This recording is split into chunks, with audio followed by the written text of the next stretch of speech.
The Senate will come to order. Mr. Majors, would you please call the roll? Senators Aguilar,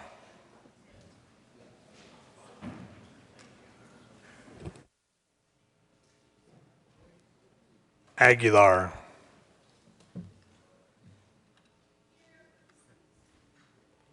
Baumgartner, Carroll, Cook, Crowder, Donovan, Garcia, Grantham, Guzman, Heath, Hill, Hodge, Holbert, Johnston, Excused. Jones,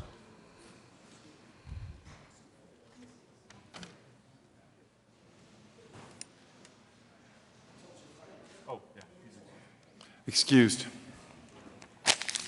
Kafalas, Kerr, Lambert, Lundberg, Marble, Martinez-Humanic, Merrifield, Neville, Newell, Roberts, Scheffel, Scott, Sonnenberg, Stedman, Tate, Todd, Ulibarri, Woods. Mr. President. Here, with 33 present, 0 absent, 2 excused, we have a quorum. Majority Leader Scheffel. Thank you, Mr. President. At this time, I move that the Senate suspend its rules to allow an individual who is not a sitting state senator to lead this body in the Pledge of Allegiance. You have heard the motion. All those in favor say aye. Aye. Those opposed, no. The ayes have it. The Senate will suspend its rules. Colleagues, please help me welcome someone formerly known as Baby Isabella, because I knew her when she was born and have known her parents for years, and she's actually here with her family as they are the recipients of a Senate tribute today. Joining us from Colorado Springs, Baby Isabella, sorry about that, is now 13. Didn't know she was going to do the pledge, but I think she dressed appropriately, don't you think? Would you please welcome her? Please join me in the Pledge of Allegiance.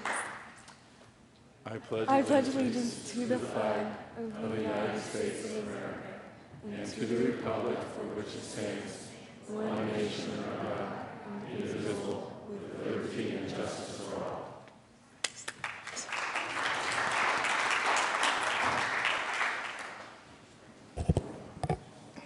Was there an echo in here today, or did you guys hear that? Okay.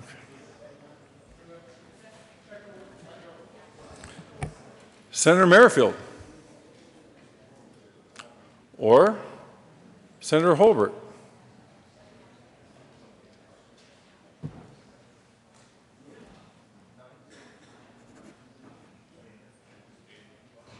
Thank you, Mr. President. I move the reading of the journal for Friday, April 8th be dispensed with and the journal be approved as corrected by the Secretary.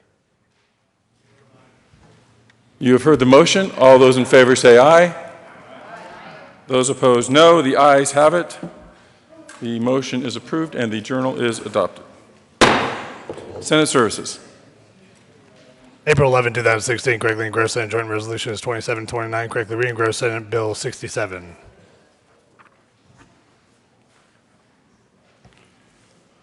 Message from the House.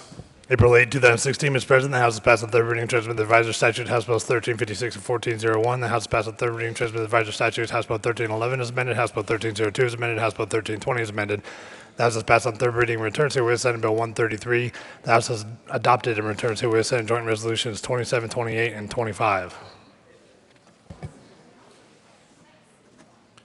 Message from the Reviser. April 8, 2016, we hear the transmit without comment, House Bill 1356 and 1401 without comment as amended, House Bills 1302, 1311, and 1320. Majority Leader Scheffel. Thank you, Mr. President. At this time, I move that the Senate proceed out of order for the purpose of hearing a tribute.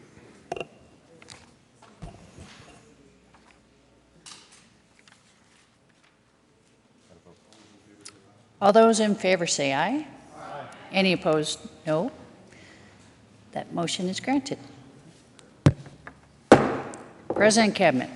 Thank you, Madam President. Colleagues, I'm really thrilled to have friends and family here today because I consider them both. As was mentioned, we have some special guests here that I wanted to share a tribute for. I will tell you, you hear their name every morning at roll call. It's the Aguilar family, which created some confusion in our office about why Senator Aguilar was getting a tribute and nobody else was. Allow me to share the tribute, and then I will just share briefly a little bit of our history and then introduce them. The Senate of the Colorado Legislature, convened in the second regular session of the 70th General Assembly, hereby extends heartiest congratulations and commendation to the Aguilar family, this Aguilar family. The Colorado Senate wishes to congratulate the Aguilar family of Colorado Springs, who will celebrate the 40th anniversary of the grand opening of the popular El Taco Rey Mexican restaurant in Colorado Springs.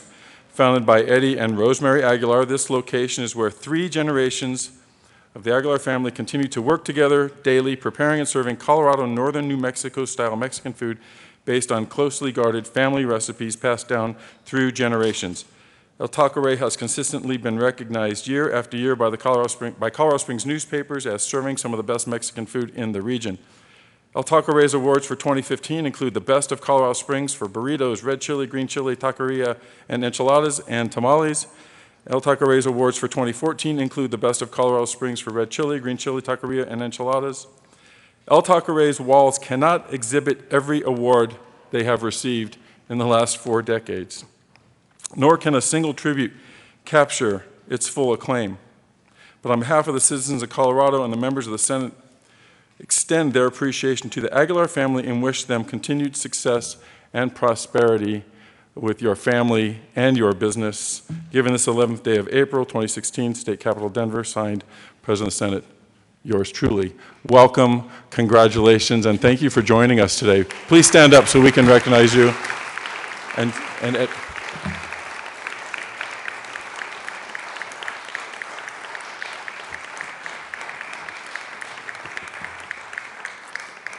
Colleagues, thank you. I just want to spend a moment sharing a little bit of our history. I've known them for 25 years now, actually 25 years this year. And when I worked a few blocks from this restaurant, I did have a bad habit of eating there at least 3 times a week.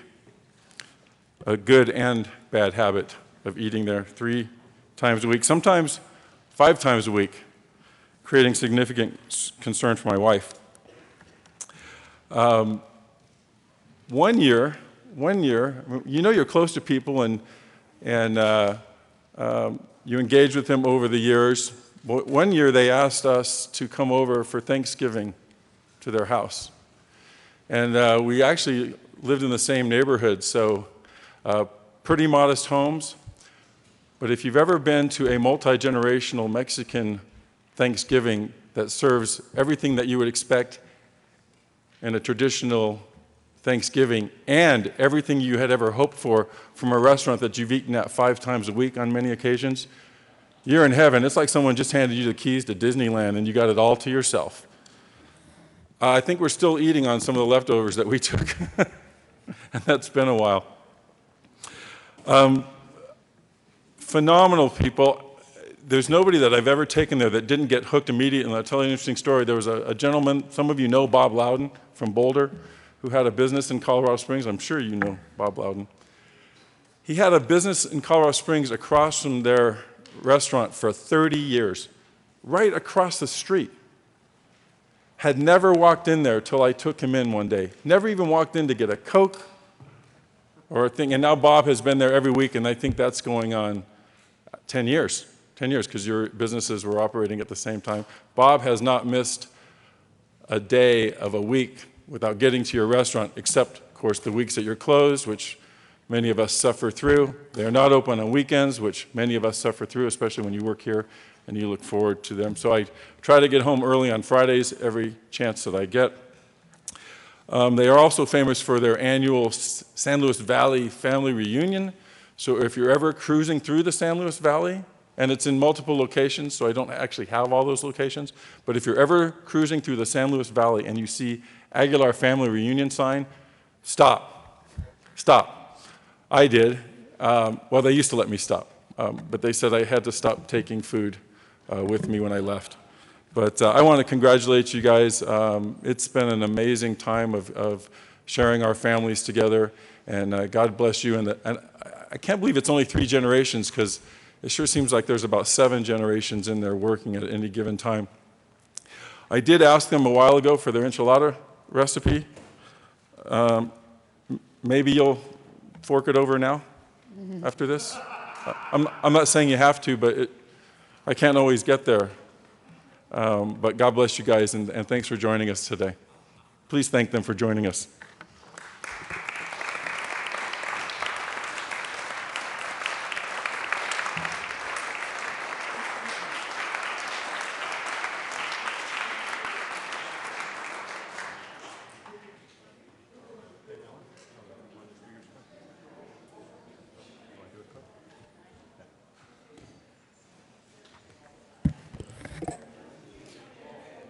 Majority Leader Sheffel. Thank you, Mr. President. Continuation with a variation on a theme, move that the Senate proceed out of order for the purpose of hearing a moment of personal privilege. Senator Roberts. You've heard the motion. All those in favor say aye. Those opposed, no. The ayes have it. The Senate will proceed out of order for a moment of personal privilege. Senator Roberts. Thank you, Mr. President. I request a moment of personal privilege. Granted. Thank you. I was getting ahead of myself because I'm so excited to point out the Colorado Youth Advisory Council members that we have here today. Joining us, some of them are over in the House, but we're blessed to have the ones here in the Senate. I think you all remember we've announced it a couple of times, but today at noon they'll be at the old Supreme Court chambers. They are going to be making policy recommendations to us. There is a handout. If you'd like it before noon, I have some spare copies I'd be glad to share with you.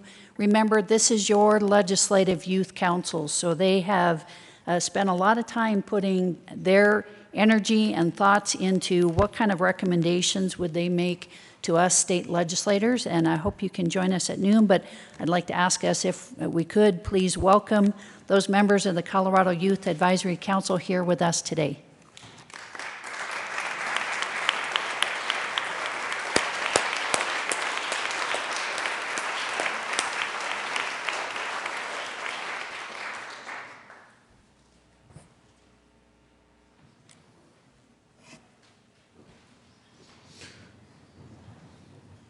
General orders, second reading of bills.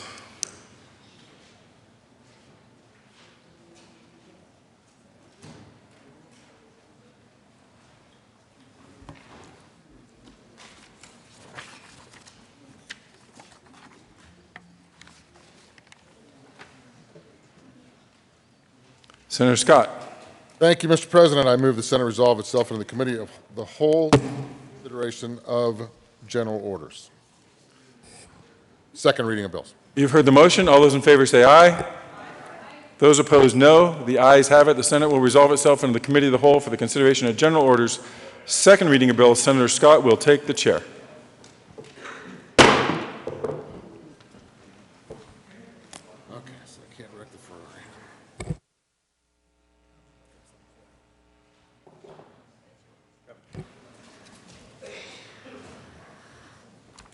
The committee will come to order. The coat rule is relaxed.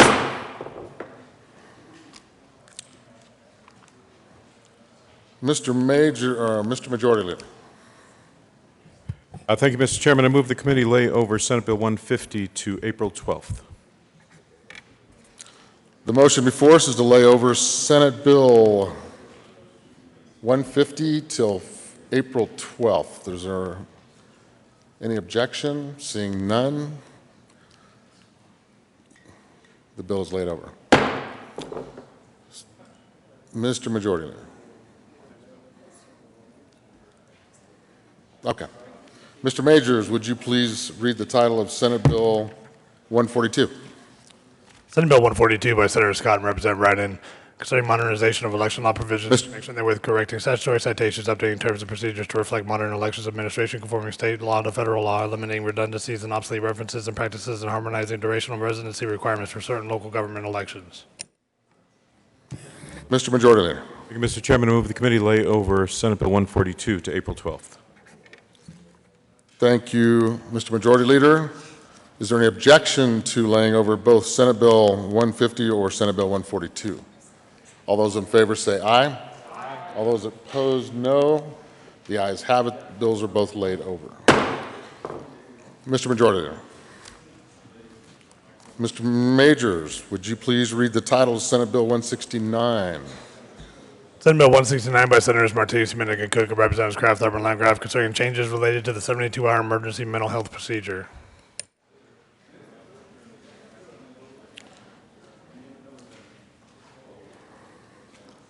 Senator Cook and Senator Martinez-Humenick.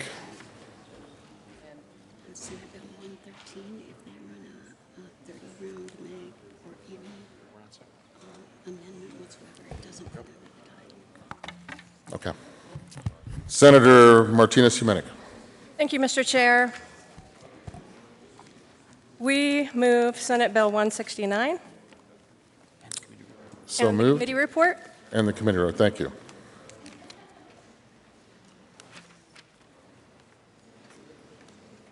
To the committee report.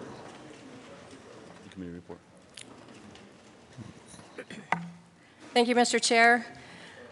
We met with the Committee on Judiciary, and there were some things that got changed, some words that got changed within the bill. And so, yeah. Is there any further discussion on the committee report? Senator Aguilar.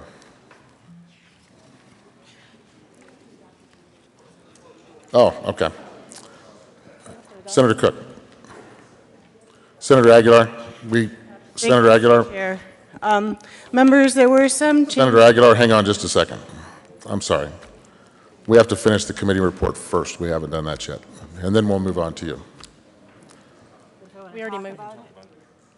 You're still on the committee report? Okay, I'm sorry. Senator Aguilar, go ahead. Thank you, Mr. Chair. Members, in the committee, we made a few changes based on the fact that people would be held in the law enforcement facilities for potentially up to 48 hours. And there was one substantive change that I was concerned about, which is that when these people in mental health crises are being held and are not being seen by any mental health professional, the bill originally said that they would be checked every 12 hours by a certified peace officer, and in the committee report, we amended that to sworn. And the difference here is that certified police officers have had training on how you interact and treat people who have mental health crises, while people who are not certified do not have that training. And so I just wanted to alert you to that when you consider adopting this report. Senator Cook. Thank you, Mr. Chair. Actually, that's not quite correct. The reason we took it to sworn instead of certified is that people that are sworn in corrections get the same amount of training, if not more. Now, I can speak for the ones in Weld County. We have a special unit called Special Needs, just for people with special needs. And those jail deputies get more training than what they do on patrol. There's also what they call CITs, critical incident teams, that react inside the jails. And so we wanted to move it to sworn instead of certified because a lot of jails don't have certified peace officers that work in corrections, but they're all sworn. Now, in order to be certified, you have to go through the post academy, and that's what gets you out onto the street. In order to be sworn, you don't have to be certified as a peace officer in the correctional institution. So we changed it to sworn because if you have a small rural area, you would have to pull a deputy off the street, and as you know, Weld County is 4,000 square miles. Some of these other counties, Archuleta County is even bigger. They might only have 1 or 2 deputies on the street, and they might have to cover 150 miles to go off of a call to come into the jail to check on the person, when a sworn peace officer, while working in the corrections side, can do the same thing. Senator Martinez-Humenick. Thank you, Mr. Chair. Also, we struck page 5, line 4 was taken out, and the words "a designated facility if" were put in. Page 5, line 5, after the word "to," we inserted an emergency medical services facility, or. And also wanted to mention that on page 6, line 25, 72 hours was changed to 24 hours. Senator Aguilar. Thank you, Madam Chair. And overall, I think most of the changes made in judiciary were good. One of the important ones was that it went from allowing people to be held in the law enforcement facilities for up to 72 hours down to 24 hours. And so I would actually recommend we adopt the judiciary report, and then we can have a discussion about whether the swap from certified to sworn is needed. Senator Cook. Thank you, Mr. Chair. You know, I concur. Initially, it was 72 hours, but what we decided was that that might be a little bit too long to have somebody. So after 24 hours, the sheriffs can go to a court and ask the judge to be allowed to hold the person for another 24 hours if need be, if there is no beds available, or if there is a natural disaster or a blizzard that the sheriff can't get to the holding facility for the mental health person. So I would concur. Senator Martinez-Jimenez. Thank you, Mr. Chair. And the other thing that was done on page 9, in line 19, the substitution of "in the opinion of a professional person" as that term is defined in section 27-65102, paren 17, or a psychiatric advanced practical nurse, was something that was inserted so that they also could participate in working with that individual. Again, we move the committee report and ask for favorable approval. Seeing no further discussion, the motion before the body is the approval of the committee report. All those in favor say aye. Aye. All those against say no. The ayes have it. The committee report is adopted. To the bill, Senator Martinez-Jimenez. Thank you, Mr. Chair. The reason this bill is being brought forward is that we have a problem with Colorado law.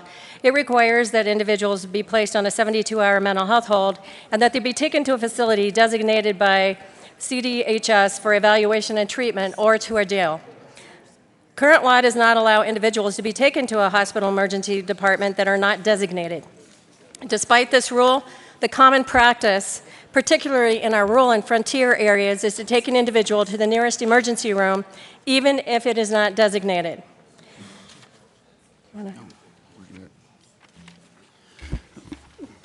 Senator Cook. Thank you, Mr. Chair. Under current Colorado law, if there are no beds available, a patrol officer, patrol deputy may take somebody that has mental health issues and needs an M1 hold to the jail. And believe me, sheriffs do not want to hold these people, but if that's the only option, because let's remember what you have to do to have a M1 hold. You have to be a danger to yourself or others. And if there's no beds available, let's take Delta County. The sheriff came over and testified that the only place that they can have or place somebody is in Grand Junction. It's the only facility. And so if there are no beds available, they have to drive all the way over to Loveland. And one of the reasons for the extension of 24 hours is for the very reason if the pass is closed, they can't make it through, there's no beds available, they're going to have to make a decision. And Delta County Sheriff said, you know, I have to make the decision of letting somebody go after 24 hours, and even though they're still a danger to themselves or to the community, or I have to make the decision of holding them longer than the 24 hours. And that's not a good spot to put any of our rural sheriffs in.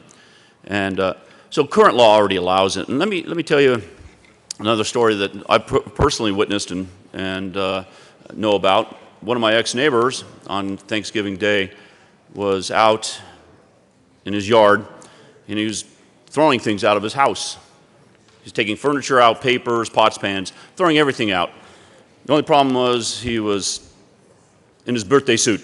He was naked. And so the police show up, and he gets in a little tuffle with the police, but they ended up taking him to the psych care unit. Now imagine that same thing happening in Delta County, for example, or Julesburg County, and there's no beds available. What are they going to do? So they have to take them to the jail facility at this point.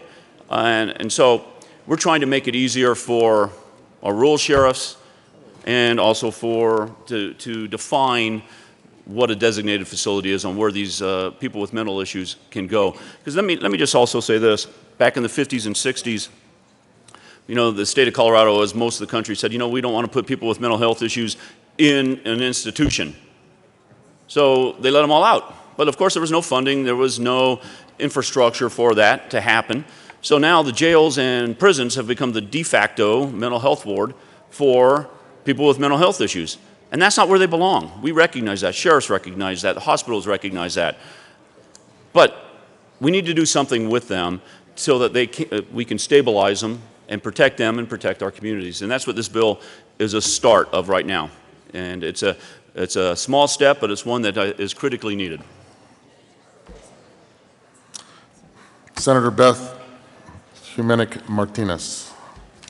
Thank you, Mr. Chair. Just also wanted to mention that the designated facilities generally specialize in providing behavioral health treatment. However, most areas of Colorado, there are no designated facilities available, as was just mentioned. Rural hospitals generally do not have the resources or the capability to even become designated facilities. Many of our frontier and rural communities have to drive many, many miles to try to get a person to one of these designated facilities. For example, from Yuma to Greeley, which is a designated facility, is 115 miles one way. From Hawley to Pueblo facility is 149 miles one way. From Ouray to Grand Junction, the facility is 98 miles one way. This requires a transport vehicle, personnel to be able to do the individual transport, and time. For our frontier and rural communities, and for those jails that might have a person there, first of all, they may only have one holding cell. If that holding cell has someone in it, they cannot put anybody else there. If they have limited resources as far as personnel, that becomes problematic.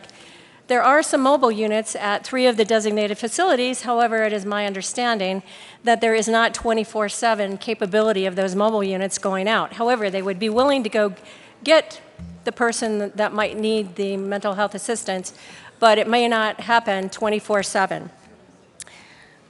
Again, we have 102 hospitals. We have 1,200 psych beds, and the state uses about half of those. To meet the national standard, Colorado would have to have 2,500 beds. So again, in many of the rural communities, these folks are actually taken to a hospital, ER, which is currently against the law. There's an amendment on the desk.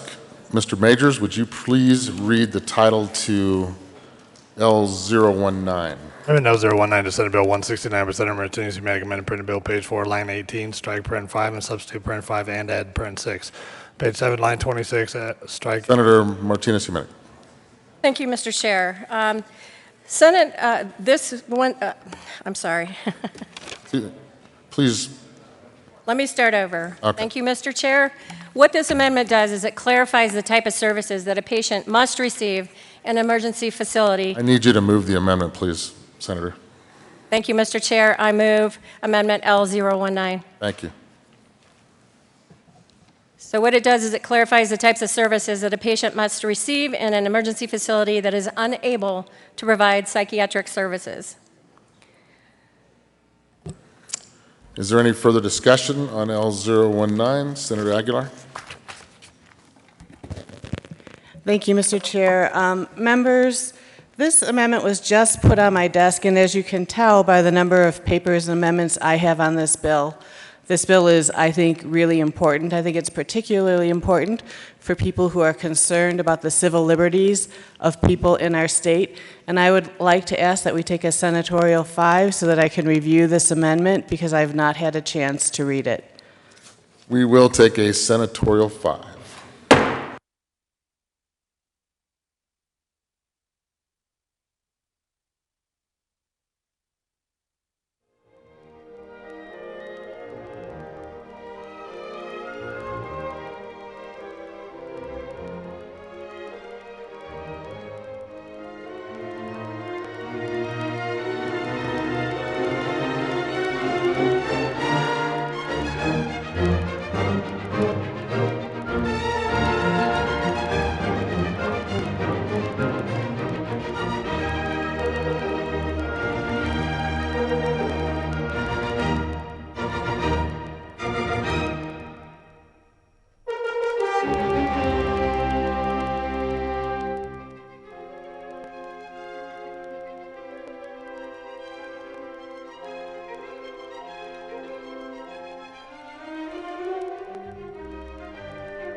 will come back to order. Mr. Majority Leader. Thank you, Mr. Chairman. I move that the committee lay over Senate Bill 169 to the end of the general order, second reading of bills calendar. You've all heard the motion to lay over Senate Bill 169 to the end of the calendar. All those in favor say aye. All those opposed, no. The ayes have it. Senate Bill 169 is laid over. Mr. Majors, please read Senate Bill 113, please.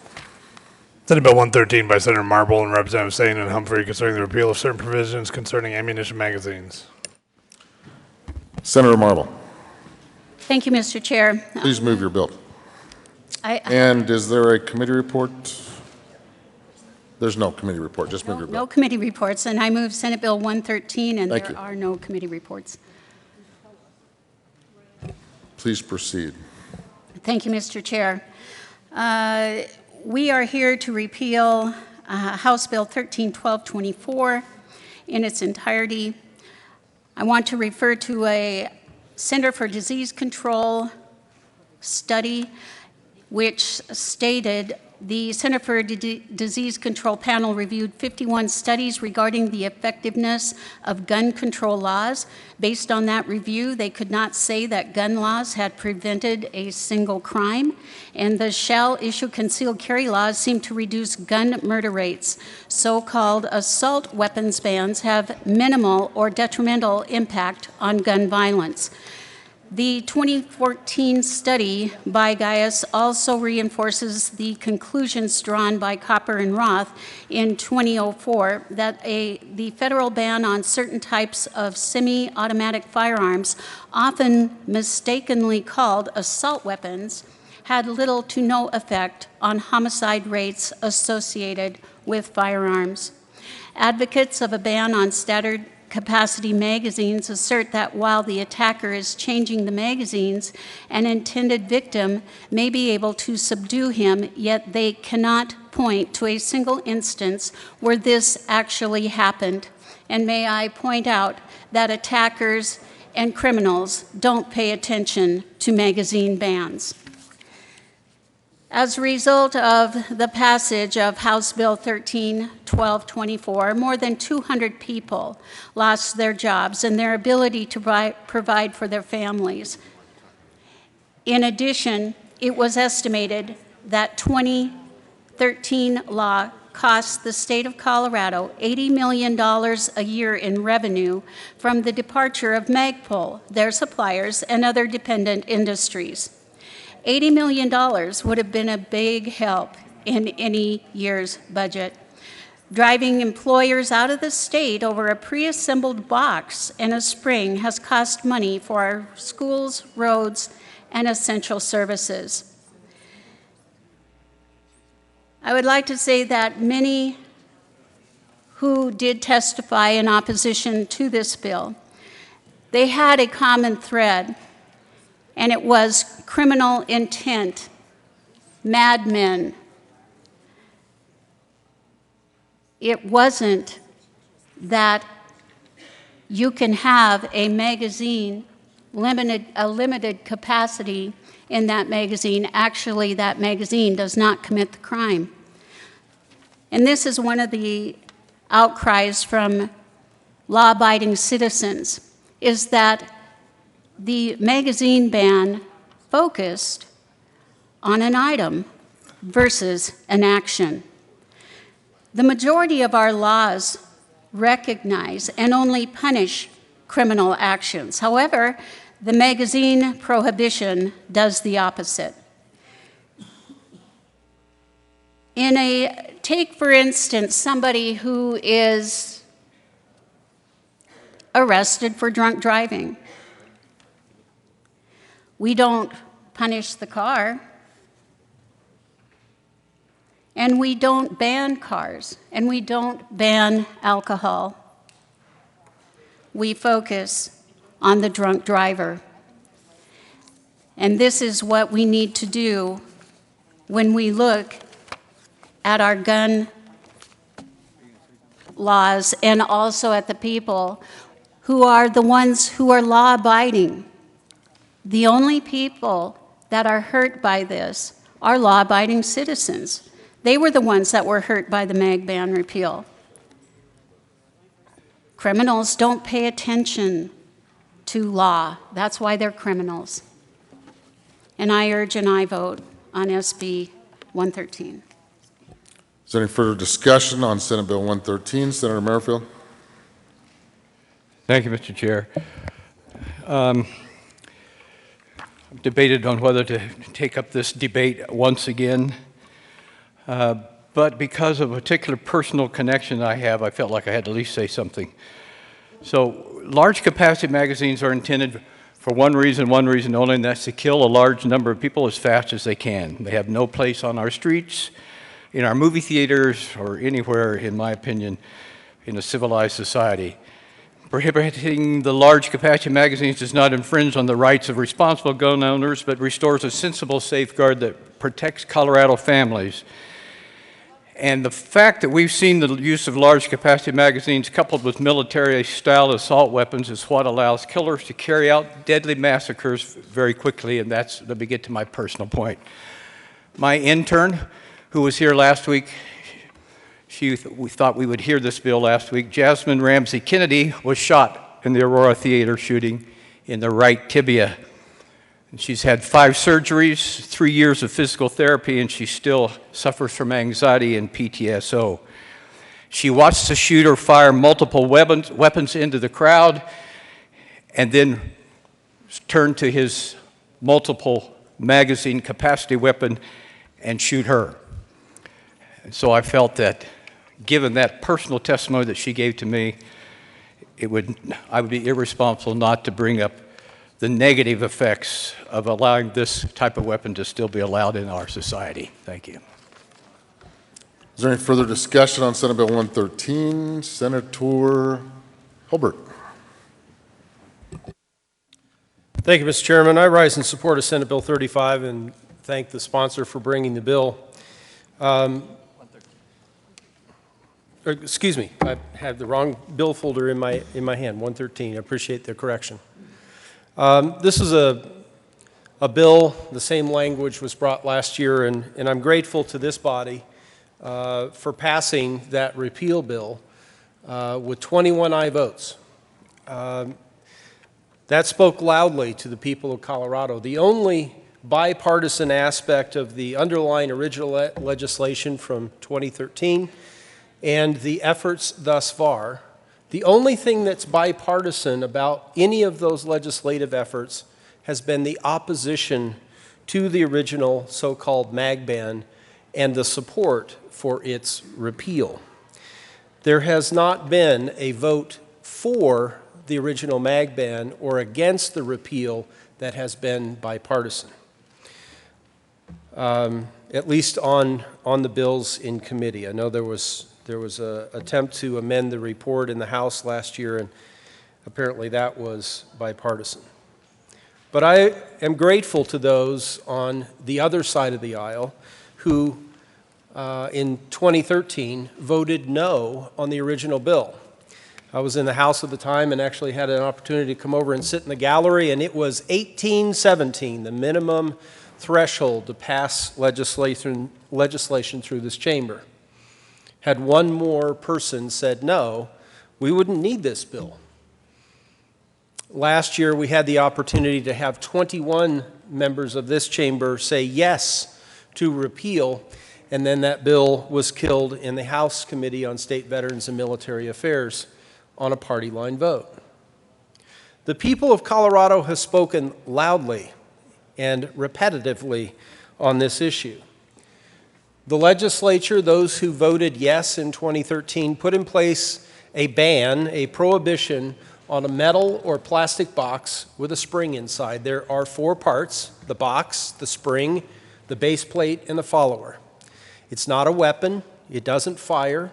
It doesn't fire rapidly or slowly. It's just a box with a spring inside. And we have told, or those who supported the original bill in 2013, that legislation told law-abiding citizens in Colorado that they could not be trusted with a metal or plastic box of a certain size. It was okay according to the people who supported that bill, to have a metal or plastic box of a smaller size, but not of a standard larger size. There's also an impression that these are no longer available in Colorado. Well, that too is bunk. They are. If you drive out to Hamden and I-25 and turn east and go to Quebec, there's a place called Blue Star Police Supply. And you walk in the front door, and there are 30-round magazines hanging right there on the end cap. But you can't buy one of those plastic or metal boxes of that size unless you are law enforcement or active duty military. Then you can. And you can't have one of those 30-round standard capacity metal or plastic boxes unless you had it before the 2013 legislation was enacted. Because if you had it before then this bill says that this law says that you're allowed to have it. Or if you're a UPS or Federal Express or other like delivery person who's shipping boxes of those from a manufacturer to a retailer, then you're allowed to have them. Or if you're manufacturing them in the state of Colorado. This law is so full of holes, it does not offer public safety. It does not protect you. And the evidence we discussed last year with this repeal attempt, the evidence is found in the charges that have been made under this law. They're all related charges, all related misdemeanors to larger offenses. At that time, if there was domestic violence or some other bank robbery, whatever it might have been, and the person was in possession of a magazine larger than 15 rounds, then there was an added charge. There is no public safety here.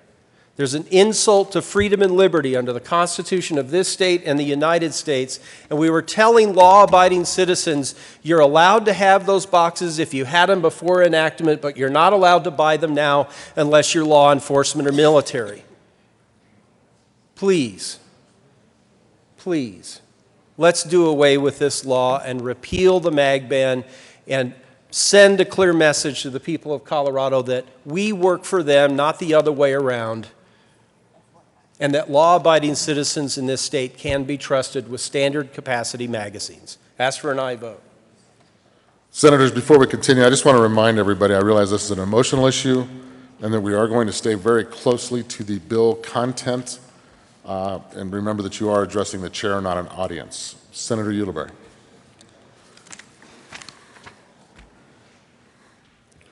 Thank you, Mr. Chair. Colleagues, I rise in opposition to Senate Bill 113. The previous speaker said there are so many holes in this legislation, and I want to talk about another situation that was full of holes. The gunshot holes that were left in 82 people and 12 dead at the Aurora Theater shooting, at the massacre. I'm bringing this up because in committee we had testimony from folks who were directly impacted by that tragedy. And it was because one person with mental instability walked into a theater with as many rounds of ammunition as possible and unloaded, filled those people full of holes.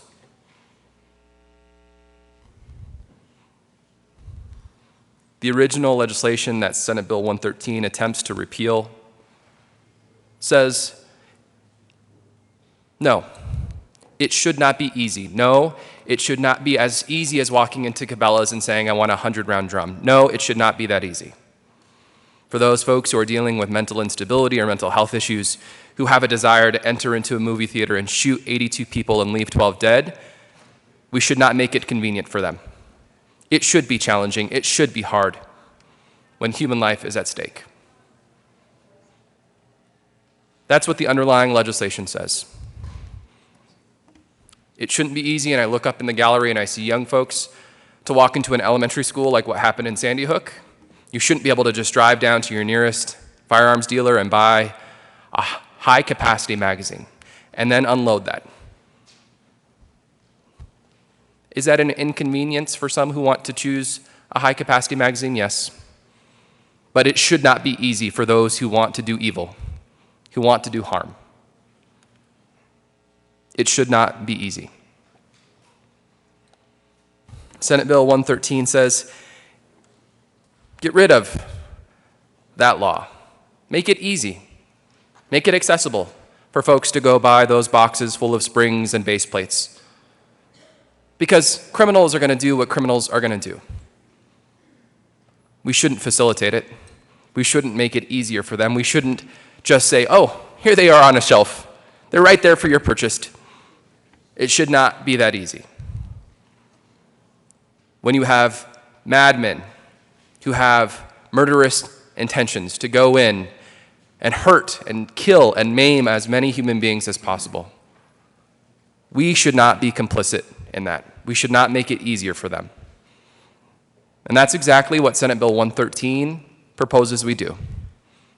I heard it here at this mic already. Well, criminals will be criminals. So just let them go down to Cabela's and get that 100-round drum. Criminals will be criminals, so we shouldn't worry about whether or not they can go to their nearest store and pick up the most rounds of ammunition possible, because criminals will be criminals. I don't think we should make it that easy for them. That's why I voted for the original underlying legislation, and that's why I will vote against Senate Bill 113.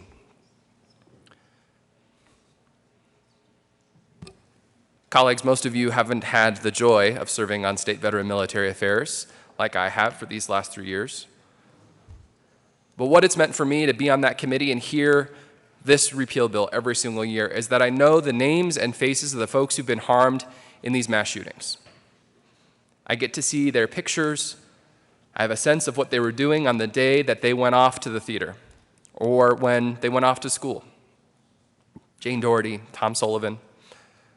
I know that it was Alex Sullivan's birthday. He went to the movie theater that day to celebrate his birthday and never came home. I have personal relationships now with these folks who've directly been impacted by mass shootings, by the proliferation of easy access to lots of rounds of ammunition. I cannot, in good faith or good conscience, stand here and say we should make it easier for criminals to have access to high-capacity magazines. Senator Cook. Thank you, Mr. Chair. I want to debunk this notion that they're only good for one thing, and when I say they, I mean standard capacity magazines, not high capacity magazines, but they're standard. They come standard with a lot of these weapons. But to say they have one use and one use only is wrong. About a month or two ago, I went up with a group of people up to the Pawnee National Grasslands, and I took my AR-15, which is a semi-automatic rifle. And I have about 8 to 10 standard capacity magazines. And the 4 of us used them. You know what? Not one person was killed. As a matter of fact, up at the Pawnee National Grasslands, there were probably 100 to 150 people up there shooting. Many, and many of them had the high-capacity magazines. I know I shot about 500 rounds myself. The 100 to 150 people that are up there, probably the total was well into the thousands of rounds. Nobody was wounded. Nobody was shot, nobody was killed. So there are other uses for that, and that's sports, just to have a fun day at the range or go up to the grasslands and shoot your weapons. Now, I remember the governor once said that this law was unenforceable. He told that to a bunch of sheriffs a couple years ago, that this standard capacity magazine ban was unenforceable because there were hundreds of thousands of magazines out there already. And you know what? He's right on both counts. It is unenforceable. And I think he's wrong, though. There's at least hundreds of thousands, 400 I think is what he said. There's probably, well, up to 1 million rounds, or 1 million high-capacity magazines out there in this state. So they're not being used to murder people, because if there's that many, let's take the low number of 400,000. If there's that many, there would be a lot of dead people on our streets. As a matter of fact, the FBI says violent crime is down. And gun violence is down. The good senator from Castle Rock mentioned if you're law enforcement or you're in the military, you can still get them, well, which is true. But what I tell my people is go to Wyoming. You can buy all you want up in Wyoming because they're not illegal. Also, you can go, if you're a citizen and not military or in law enforcement, you can go to several gun stores and buy kits. And you just have to put them together. They consist of the magazine, the outer case, the base plate, and the spring. Because, you know, those things wear out. So you're buying replacement parts. So you can buy a kit and put one together. As far as going to a gun store or a gun show, you can buy 30-round magazines. It might have a little plug in it. It might have a rivet, so you can only put 15 in. You take them home and you pop them out. Very easy. So the only ones we're making it difficult for are law-abiding citizens. The criminals, we heard, oh, we don't want to make it easy for them. Well, it already is. It's very easy for them to get it. The only ones that we're putting a barrier up in front of are law-abiding citizens that want to buy a standard capacity magazine and not have to drive to Wyoming to get it for their personal use. So I rise in support of 113 and ask for an aye vote. Senator Neville. Thank you, Mr. Chair. Colleagues, I also rise in support of Senate Bill 113. It was said at this microphone that criminals will be criminals. Well, frankly, colleagues, this debate is about statists will be statists. Those who believe that government knows better than the individual how to protect themselves and their family will always rise in support of things that actually keep people from being able to protect themselves.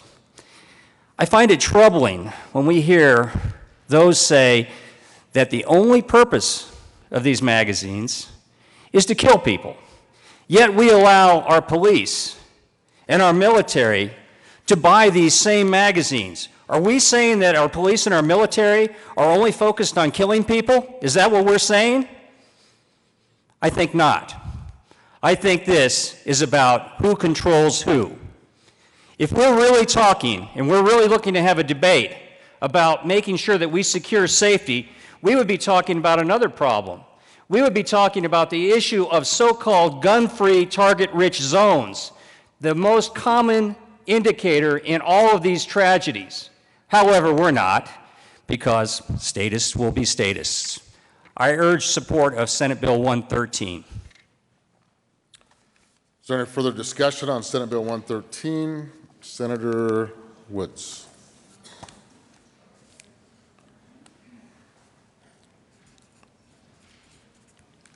Thank you, Mr. Chair. I rise in support of Senate Bill 113, and it's for this simple reason. The best way for a woman, a single mother, a father, for anyone to protect their loved ones is to be better armed than those who wish to do them harm. To have more ammo in the magazine than the criminal does. I thank the sponsor for bringing 113 and ask for your aye vote. Is there any further discussion on Senate Bill 113? Seeing none. The question before the body is the adoption of Senate Bill 113. All those in favor say aye. Aye. All those opposed, no. No. The ayes have it. Senate Bill 113 is adopted. Mr. Majors, please read the title of Senate Bill 169. Senate Bill 169 by Senators Martinez, Mendig, and Cook, and Representatives Kraft, Upper Landgraf, concerning changes related to the 72-hour emergency mental health procedure. We had an amendment on the desk, L019, that we were discussing and it had been moved properly. Was there any further discussion on Amendment L019? Senator Aguilar. Thank you, Mr. Chair. I'd like to request that we sever a section off of Amendment L019. I'd like to request that we sever lines 5 through 9. Members, what lines 5 through 9 do is actually the opposite of what I hope to do with an amendment. So at issue here is when someone is found to be in mental health crisis, to the point where they cannot be taken safely, or to the point where they cannot be left home safely because of a risk to either their own health or the health of someone else in the state. We have, under all our laws, put in a provision that we can take their liberty away and take them without consent for emergency treatment. What our laws require right now is that they be taken to a designated health facility for that treatment. Unfortunately, there are only 50 designated health facilities in our state. 41, and only 30 of them are hospitals. So of our 102 hospitals, only 30 of them are designated to take care of people in mental health crises. So if there is not a designated facility available, law enforcement will, in some cases, take these people who are experiencing a mental health crisis in handcuffs in the back of their police car to another medical facility if there is one available, even though this medical facility is not designated. And this would just be a medical facility that has an emergency room. Now, in these cases, the emergency rooms are required to accept the patients, even though under our current law that's not legal. And Senate Bill 169 will fix that, and I think that's appropriate. However, if there is no nearby emergency room in some of our rural and frontier areas, this is the case, the law enforcement officials will place the person in the law enforcement facility. Now, there are laws about this. They're not supposed to be put in proximity to criminals. They're not supposed to be if they're juvenile locked up.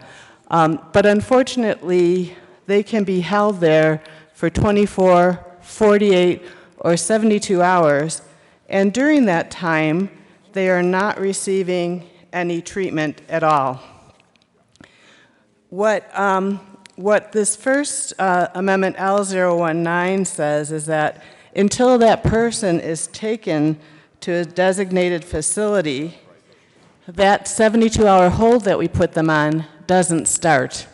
So if they were unfortunate enough to be taken into custody on a Thursday, and they're in the law enforcement facility Thursday and Friday, and we give them a bye for Saturdays, Sundays, and holidays, so if Monday happens to be Memorial Day, they could not arrive at a treatment facility until Tuesday.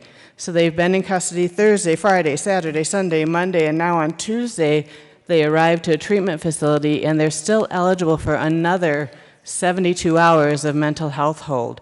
And that's what lines 5 through 9 allow. And so I appreciate the rest of Amendment L019, but I would not approve it unless lines 5 through 9 were removed from the amendment. Now, if it's easier, I did draft another amendment, which is essentially Amendment L019 without lines 5 through 9.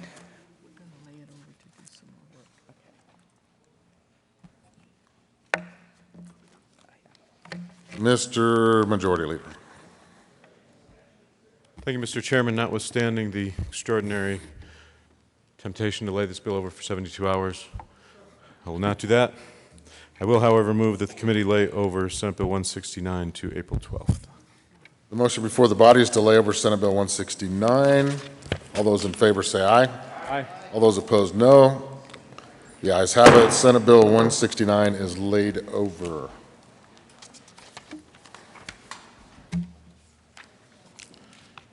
We're done then, right? Hello. Mr. Majority Leader. Mr. Chairman, I move the committee rise and report. Motion before the body is to rise and report. All those in favor say aye. Aye. All those opposed, no. The ayes have it. We'll rise and report.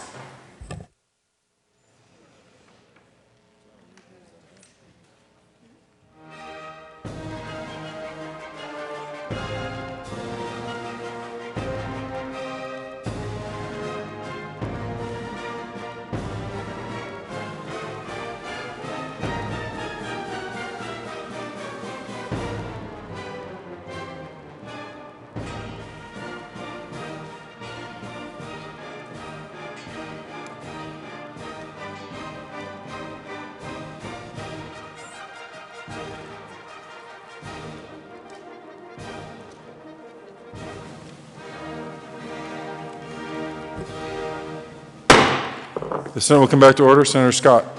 Thank you, Mr. President. The committee has met and had several number of bills under consideration. Mr. Major, would you please read the report?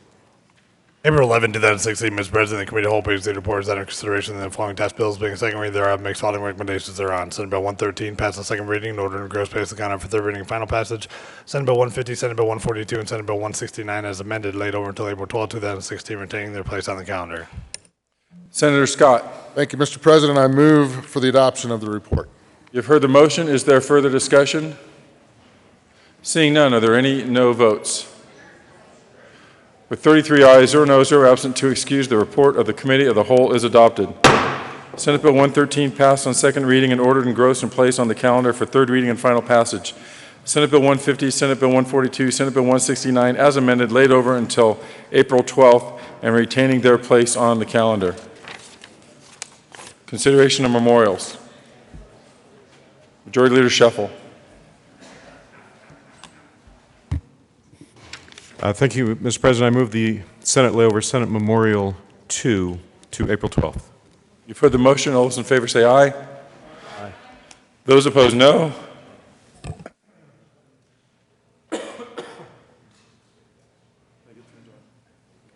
The ayes have it. Senate Memorial 2 will lay over until April 12th. Mr. Majors, would you please read Senate Joint Memorial 5? Senate Joint Memorial 5 by Senator Lambert and Representative Lundin, memorializing former Senator and Representative Charles Duke.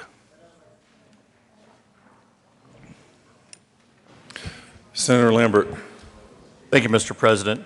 Members, I move Senate Joint Memorial 005, and I ask that it be read at length.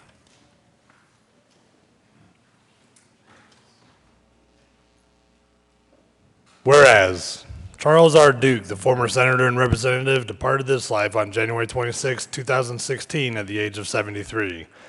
And whereas Charles Duke was born on April 27, 1942 in Nashville, Arkansas, and whereas Charles Duke graduated from Texarkana, Arkansas High School in 1960 and from the University of Arkansas with both Bachelor of Science and Master of Science degrees in electrical engineering. Whereas Charles Duke was the recipient of a National Science Foundation grant and for graduate school, a National Defense Education Act grant. And whereas Charles Duke served as president of Eta Kappa Nu, the Honor Society of the Institute of Electrical and Electronics Engineers, and was a member of Tau Beta Pi, an engineering honor society. And whereas Charles Duke was a member of Mensa and director of the American Constitutional Law Foundation. And whereas Charles Duke received an honorary degree from Colorado Technical College. And whereas Charles Duke worked as an instructor at Colorado Technical College in Colorado Springs and as an electrical engineer with Hewlett-Packard, and he owned a small business. And whereas Charles Duke was an avid skier, hiker, and computer enthusiast. And whereas Charles Duke brought into government the preciseness of thought and diligent work habits that also served him well as an electrical engineer. And whereas Charles Duke served in the Colorado General Assembly as a representative of House District 20 from 1989 to 1994, and then as a senator for Senate District 9 from 1995 to 1998. And whereas Charles Duke's agenda over the years in the General Assembly included work on initiative referendum petitioning, highway project prioritization, medical liability limitation, high-speed mass transit, water legislation, taxes, technology, and medical care. And whereas Charles Duke served on numerous committees in the General Assembly, including State Veterans and Military Affairs, Health, Environment, Welfare, and Institutions, Transportation and Energy as the Vice Chair, Education, Joint State Affairs, and Joint Transportation. And whereas Charles Duke served on the Colorado Commission on Higher Education. And whereas Charles Duke thoughtfully examined the legislation he introduced and worked closely with the drafter and with the public with whom he shared the particular concept. And whereas Charles Duke brought a passel of new ideas to the General Assembly and knew how to coin a phrase of impeccable common sense. And whereas Charles Duke was considered by many to be a leader in states' powers issues. And whereas in 1995, with the cooperation of the Federal Bureau of Investigation, Charles Duke attempted to negotiate a peaceful surrender with the Montana Freemen, and after 81 days of negotiations, the Freemen peacefully surrendered to authorities on June 14th, 1996. Now therefore be it resolved by the Senate of the 70th General Assembly of the State of Colorado, the House of Representatives concurring herein, that in the death of Charles Duke, the people of the state of Colorado have lost a devoted public servant and an outstanding citizen, and that we, the members of the 70th General Assembly, pay tribute to Charles Duke for his years of dedicated public service and do hereby extend our deep and heartfelt sympathy to the members of his family.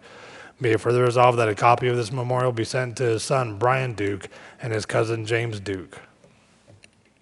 Colleagues, please be seated. Senator Lambert. Thank you, Mr. President. Members, if you're like me, you didn't ever meet Charles Duke. When he was serving in the House of Representatives, I was serving in the Middle East. When he was serving in the Senate, I was serving in Washington, D.C. And he did live in Senate District 9 around the Monument area.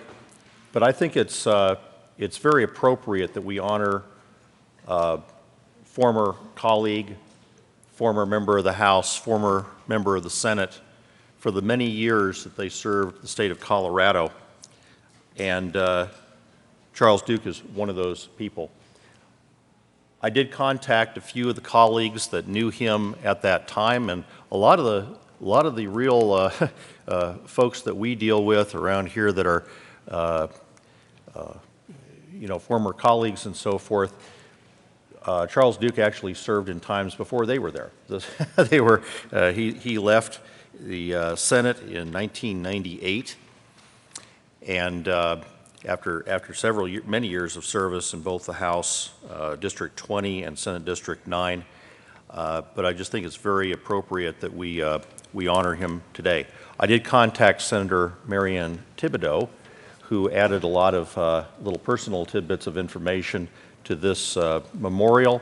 She apparently shared an office with him while they were jointly in the Senate, as well as Jeff Wells, who I think was the majority leader at the time.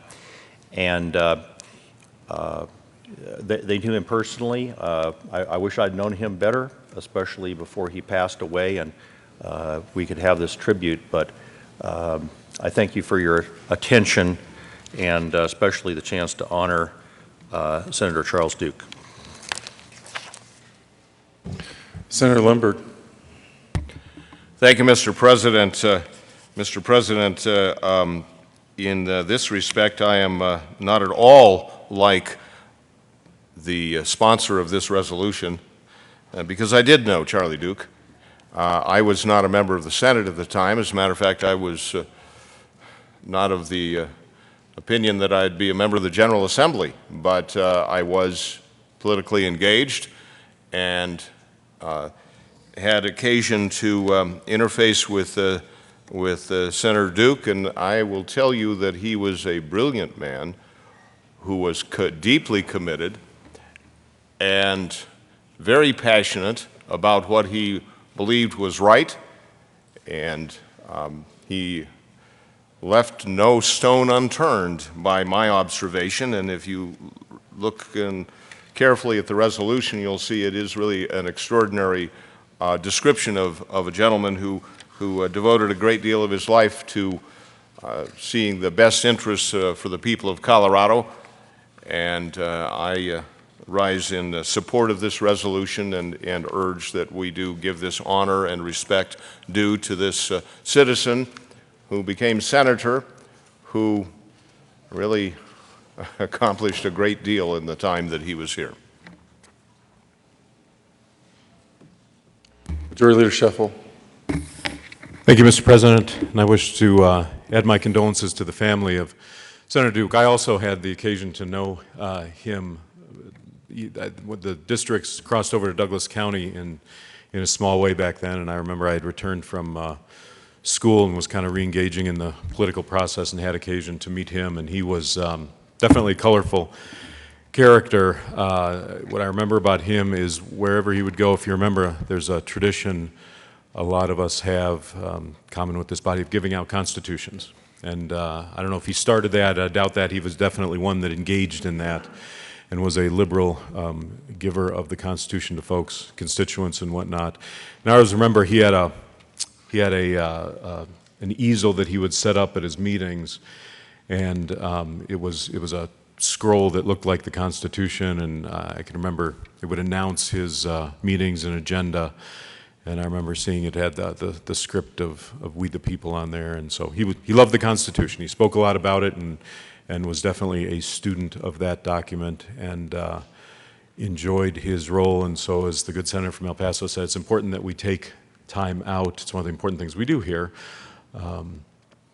Just take a second and reflect on folks that have served in this body that are no longer with us, and I certainly lend my support to this memorial, and again extend condolences to the family of Senator Duke. Thank you. Is there further discussion?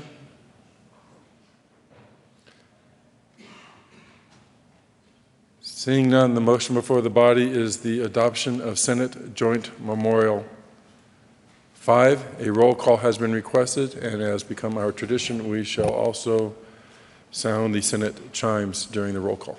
Mr. Majors. Senators Aguilar. Aguilar, aye. Baumgartner. Baumgartner, aye. Carroll. Carroll, aye. Cook. Cook, aye. Crowder. Crowder, aye. Donovan. Donovan, aye. Garcia. Garcia, aye. Grantham. Grantham, aye. Guzman. Guzman, aye. Heath. Heath, aye. Hill. Hill, aye. Hodge. Hodge, aye. Holbert. Holbert, aye. John. John, aye. Johnston excused and Jones excused. Kafalis. Kafalis, aye. Kerr. Kerr, aye. Lambert. Lambert, aye. Lundberg. Lundberg, aye. Marble.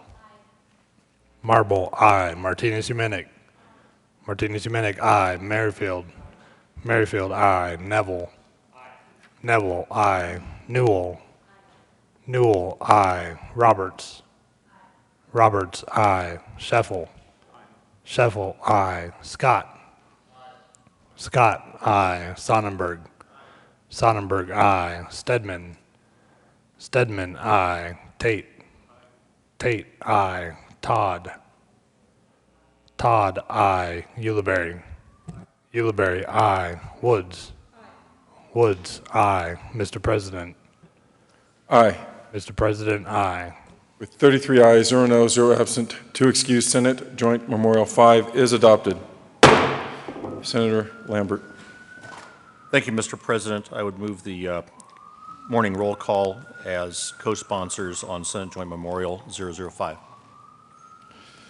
Without objection, the morning roll call will be added as co-sponsors to Senate Joint Memorial 5, and on behalf of the current members of the Senate, our condolences are extended to the entire family and friends, all the friends of Senator Charles Duke.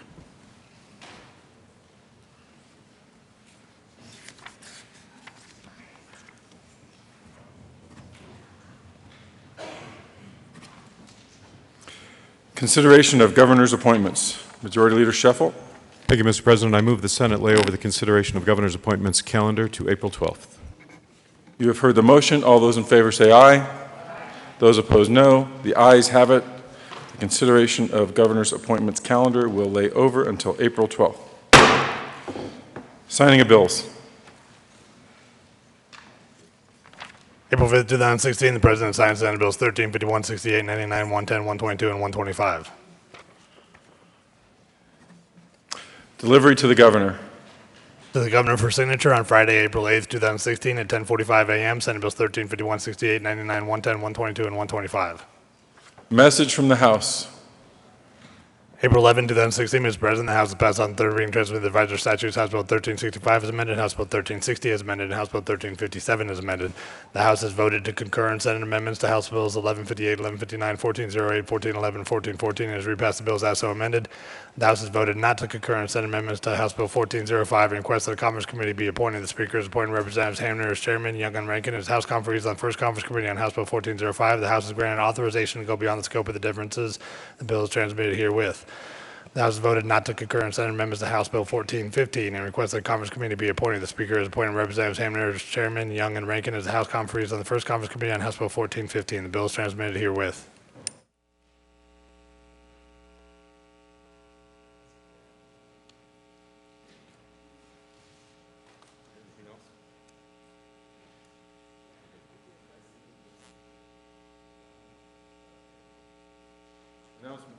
Announcements. Senator Newell. Senator Lambert. Thank you, Mr. President. The Joint Budget Committee is scheduled to meet today at 1:30. However, we will cancel all meetings for the JBC today. We will meet again on tomorrow morning upon adjournment. We're also scheduled to meet at 2 o'clock if we have further business, but JBC will not meet today. Senator Newell. Thank you, Mr. President. Excuse me, members. We are canceling the Children's Caucus today, and I'm so sorry, excuse me. And we will be having it next Monday because we had many of our members who wanted to go to the COIAC presentation for their recommendations. So Children's Caucus canceled today, but it is next Monday. And then the other announcement is you got these little brochures on your desks about the new recycling bins that are here at the Capitol. We've been working on this for the last few years. We finally have them in more places. Please use them, and also know that as you use them, you are helping out with a multi-million-dollar industry in Colorado. So we're very proud to have them. Please use them. Thank you. Senator Crowder. Thank you, Mr. President. Veterans Caucus today at noon, room 0112 in the basement. Thank you. Senator Todd. Thank you, Mr. President. Good morning, colleagues. Lots of choices at lunch today. There's the Colorado Cancer Caucus that will be meeting in 354, and there is the Veterans Caucus that will be meeting in 0112, as well as COIAC. So we have many guests in the Capitol today. Encourage you to choose one of those, and we'll look forward to seeing you at 1. Thank you. Further announcements? Senator Lundberg. Thank you, Mr. President. Members, the committees will be meeting as scheduled with the small change of, in Judiciary Committee, House Bill 1268 will be heard at the end of the calendar. Further announcements? Mr. Majority Leader. Colleagues, you'll hear this one a couple of times this week. If you are planning on requesting interim committees with legislative staff, that deadline is this Friday. Please keep in mind that is a statutory deadline. No provision for late submissions. That involves drafting a letter and getting it in their hands by Friday. We are going to keep the desk over to read over bills. You don't need to return. Mr. President, I move that the Senate recess to 1 p.m. this afternoon. You have heard the motion. All those in favor say aye. Those opposed, no. The ayes have it. The Senate will recess until 1 p.m.